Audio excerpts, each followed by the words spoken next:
Trent Boult এবং Mitchell স্টার্কের মতো তারকা বোলারদের পাত্তাই দিলেন না বাংলাদেশি কাটার মাস্টার মুস্তাফিজুর রহমান। মাত্র এক ম্যাচে স্টার্ক বোল্ট পেছনে ফেলে সেরা ইকোনমিক্যাল বোলার হলেন ফিজ। ঠিক এই কারণেই আমরা অন্যান্য বিদেশি বোলারকে না কিনে মুস্তাফিজকে কিনেছি। এবার মুস্তাফিজের প্রশংসায় পঞ্চমুখ দিল্লির bowling coach Munaf Patel. 2025 IPL শুরু করলেন কাটার মাস্টার মুস্তাফিজ।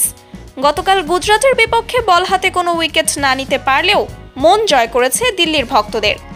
এদিকে ম্যাচ শেষে দারুণ এক রেকর্ড ছুঁয়েছেন মুস্তাফিজ। আইপিএলে বাঁহাতি বিদেশি পেসারদের মধ্যে সবচেয়ে কম ইকোনমি অর্থাৎ 8.14 নিয়ে সবার প্রথমে এখন মুস্তাফিজ। এমনকি এই তালিকায় ফিজের নিচে রয়েছে মিচেল স্টার্ক এবং ট্রেন্ট বোল্টের মতো তারকা ক্রিকেটারদের নাম।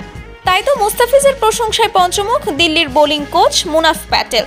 তিনি বলেন, টি-20 ক্রিকেটে ইকোনমিক্যাল বোলিংটা অত্যন্ত গুরুত্বপূর্ণ, আর ইকোনমিক্যাল বোলিং মানেই মুস্তাফিজ। কেননা ট্রেন্ট বোল্ট এবং মিচেল স্টার্কের মতো তারকা বোলারদের পাত্তাই দিলেন না বাংলাদেশি কাটার মাস্টার মুস্তাফিজুর রহমান। মাত্র এক ম্যাচেই স্টার্ক বোল্টের পেছনে ফেলে সেরা ইকোনমিক্যাল বোলার হলেন মুস্তাফিজ। তাছাড়া ডেথ ওভারে ফিজ যে পরিমাণ ডট বল দিতে পারে তা সব বোলার পারে না। ঠিক এই কারণেই আমরা অন্যান্য বিদেশি বোলারকে না কিনে মুস্তাফিজকে কিনেছি। মুস্তাফিজ যদি ধারাবাহিক হয় তাহলে আমাদের প্লে অফে যাওয়াটা সহজ হয়ে যাবে। সে তার কাটার দিয়ে যে কোনো সময় ম্যাচ ঘুরিয়ে দিতে পারে।